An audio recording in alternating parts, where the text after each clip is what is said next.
One of the potentials of 360 is, of course, a certain dissonance and conflict potential. Yeah. Does the questionnaire or does your model help with overcoming this? What's the process of making sure that this discussion remains constructive? I like to use a three approach more. What kind of? I'm sorry, your screen starts freezing up a couple times. You like to use what type of method? I like to use a 3-step method. Okay, which is? I use the abbreviation ASA, ASA, which for people of our age, they still will know it. And when you had a film time, you had 200 ASA, 400 ASA. Yeah. So it's kind of seeing the light. Yeah. So and it's analysis, synthesis, action. Okay. Analysis, synthesis, action. Okay. Yeah. So basically in a 360, you get the feedback from all these people in a structured way. It's consolidated in one report. And then feedback giver, even though that word is not really perfect, but it's used most of the time. You discuss with the concerned project manager, portfolio, whatever, and you try to understand the key element. What are the key elements I can take away from this 360? So what are the red lines? The let's say about 100 questions.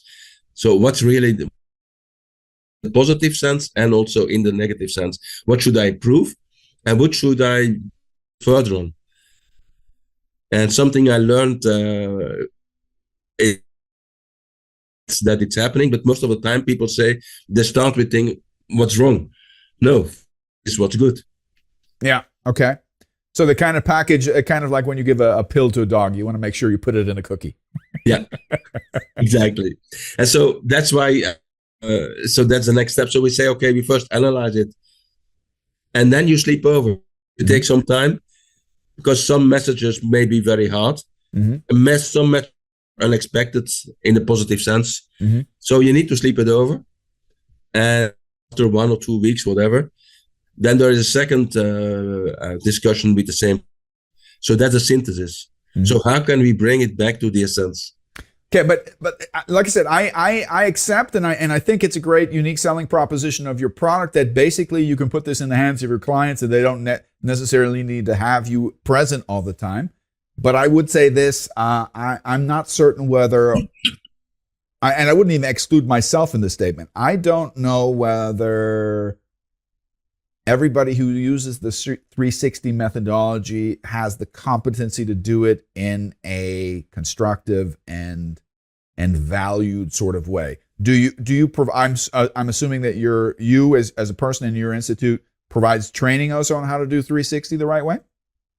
Yeah, provide 360 feedback itself because it's important to deliver that. Or do you provide questions? Do you provide questions in the 360 that help guide the interviewer or the moderator to stay on a constructive emotional level? No, we do deliver 360 training. Okay. So 360 feedback training. So we do deliver the training for givers, so that a company or an individual can say, "Okay, I'm understanding how to be a really good feedback giver." Yeah. We do the two levels. We give the feedback ourselves to companies who want us to do that, or we train people to deliver the feedback. Okay. So you go through analysis, you go through synthesis, which means where we're crunching the data and the information, you identify where you agree and where you disagree, and then you come up with an action plan. And that action plan would already be, I don't know if you want to call it phase 2 or stage 2, where you say, okay, now we've done the assessment. We want to make it relevant, and we want to make it concrete, and you develop competency developing programs. Who does this? Do you do this? Does the client do this? Basically, it's the concerned person. Most of the time, it's called the self, the person in the middle of the 360. Okay, we can help this person to define the actions, but it's the person himself who should define the action. Okay, so you leave it kind of with a person that's been evaluated.